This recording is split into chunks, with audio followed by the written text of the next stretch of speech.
พี่น้องซุ่มเจ้าเห็นกล้องวายุกับตาสาธุบ่กล้องวายุกับตาสาธุนี่เขาเจ้าเคยฮู้จักกันเคยสนิทชิดเสียกันเด้แต่ปัจจุบันนี้กล้องวายุกลับมาอยู่กับผู้ใหญ่บ้านฟินแลนด์ตาสาธุก็อยู่กับเพลวพราวแสงทองแต่สองคนนี้เป็นคนเลิงนกทาเหมือนกันสนิทชิดเสียกันมาก่อนพี่น้องเอ๋ยกลับบ้านต่างคนต่างกลับบ้านไปวานแหน้ำกันใส่ชีวิตผู้เบาไทยบ้านน้ำกันใส่ชีวิตอินดี้น้ำกันพี่น้องโอ้ยวานแหง่มป่าทายคลิปมาสนุกสนานเป็นคลิปที่เป็นตาฮักเป็นตาแพงเป็นตาเงี้ยเป็นตาเบิงข้าเจ้ามีความสุขสนานลื่นเรื่องบันเทิงศิลป์น้ำกันแม้นว่าทั้งสองฝั่งบอสทั้งสองฝั่งจะมีดราม่าใส่กันแต่ว่าศิลปินทั้งสองฝั่งสองคนนี่ยังหักแพ่งแบ่งปันกันอยู่ผู้หลักผู้ใหญ่เพิ่นสิเป็นจังไดก็ตามสร้างแต่ความสัมพันธ์เรายังเหมือนเดิมเรื่องของผู้ใหญ่ก็เพิ่นว่ากันไปไม่ใช่ว่าเด็กน้อยเราจะมาผิดกันนำเพิ่นโอ้ยอันนี้ก่อยซื่นส้มเด้อซื่นส้มกองว่าอยู่ซื่นส้มตาสาธุพี่น้องเอ่ยเฮาหักบอดเฮาก็ยองบอดเฮาไปเฮาบ่ต้องจำเป็นต้องไปแซะฟังตรงคำกล้องว่าอยู่แล้วก็ยองผู้ใหญ่บ้านฟิเลนบอดดีจังสั่นบอดตาหักจังสี่เป็นผู้ชายที่ผมเคารพนับถือแล้วก็ยองผู้ใหญ่บ้านฟิเลนไปเราบ่เคยมาแสะแผ่วพราวแสงทองตาสาธุกะยองแผ่วพราวแสงทองเป็นผู้หญิงที่แก่งเป็นผู้หญิงที่เป็นผู้นำจริงๆไม่ใช่สักแต่พูดแต่ปากแต่ผู้หญิงคนนี้ทำเป็นตัวอย่างอยากให้ลูกน้องทำยังไงทำเป็นตัวอย่างแล้วก็ยองบอดแพ้วของเราบอกเคยมาเสะฟังผู้ใหญ่บ้านฟินแลนด์โอ้ยขอยอยากให้ทุกคนเป็นจังซี่หากผู้ใดเฮาก็ยองฟังเฮาไปบ่ต้องจำเป็นมาเสะฟังตรงข้ามบัดมากลับบ้านมาหากันมันก็บ่อายกันเด้บัดเนี่ยมันพบกันได้อย่างมีความสุขนะบ่แม่นว่ามาพอกันแล้วกูบ่ไปหามึงแล้วมึงด่าหัวหน้ากูก็บ่ไปหามึงคือกันมึงก็ด่าหัวหน้ากูอันนี้ต่างคนต่างไม่ได้ด่ากันต่างคนต่างย่องหัวหน้าของไผของมันพอมาบ้านก็มาเจอกันอย่างมีความสุขโอ้ยข่อยซื่นส้มให้เจ้าได้เป็นศิลปินดังระดับโลกเด้อเติ้งกล้องเติ้งตาให้มีคนหักคนหอมFC เงินข้ามแก้วไหลมากปะน้ำแกงไปแสดงทั้งได้แท้ FC แตกจนล้นอังสลามเด้อบักลากล้องบักลาตาหันมาเบิงบัดนี่หัน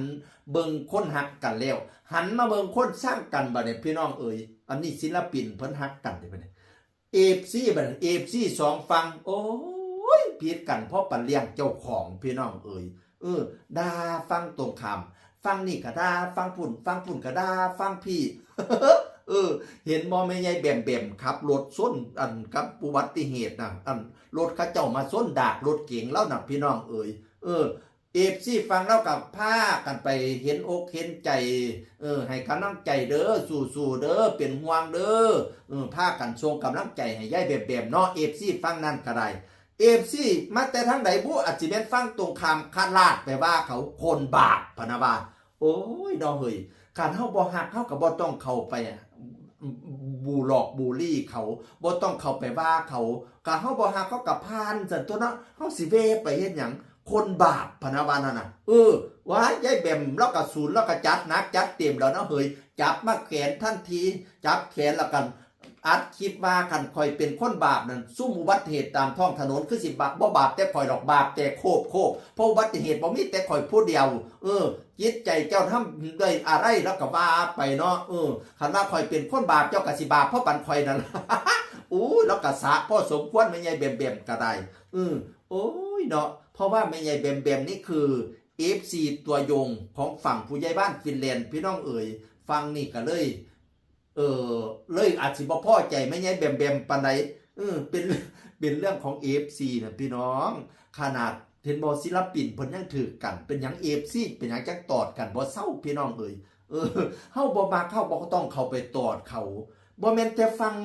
นี่ไปตอดไม่ใช่แบมดิฟังพุ่นก็มาตอดฟังพี่คือกันดิ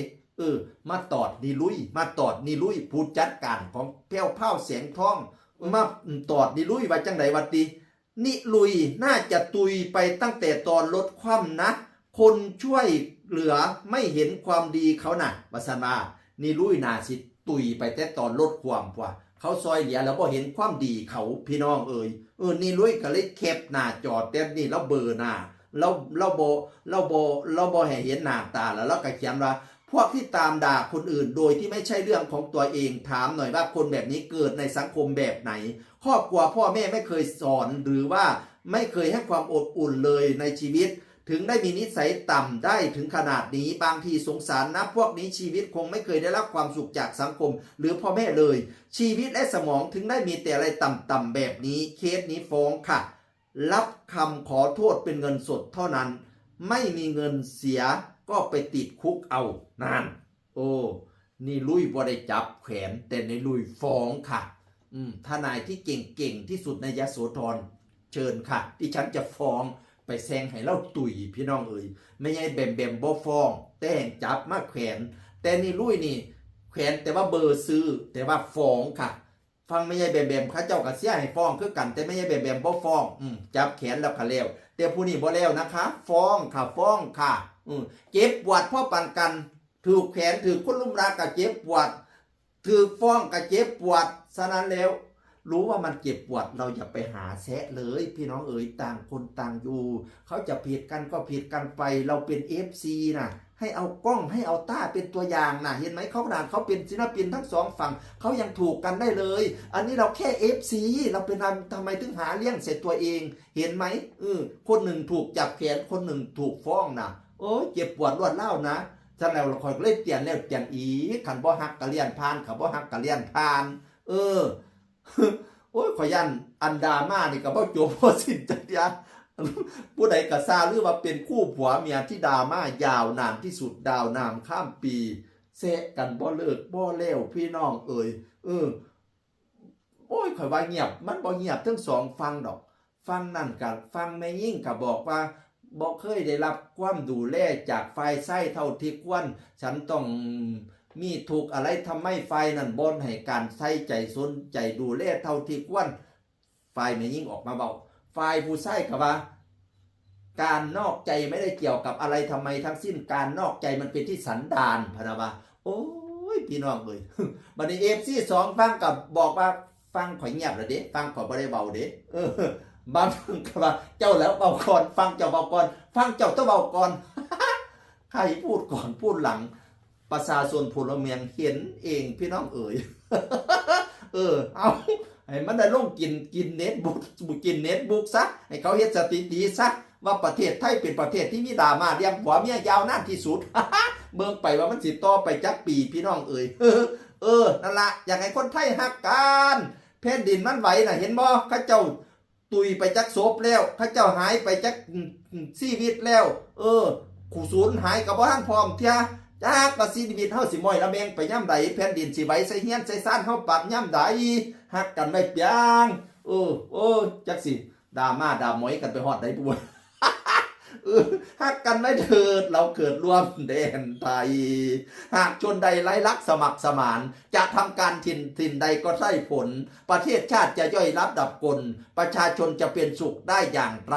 ทุกวันนี้สึกไกลไม่ได้ห่วงแต่วันสวงสึกใกล้ไล่ข่มเหงถ้าคนไทยหันมาฆ่ากันเองจะร้องเพลงชาติไทยให้ใครฟังเสียงอื่นคนเก่าเว้าสู่ฟังสวัสดีครับ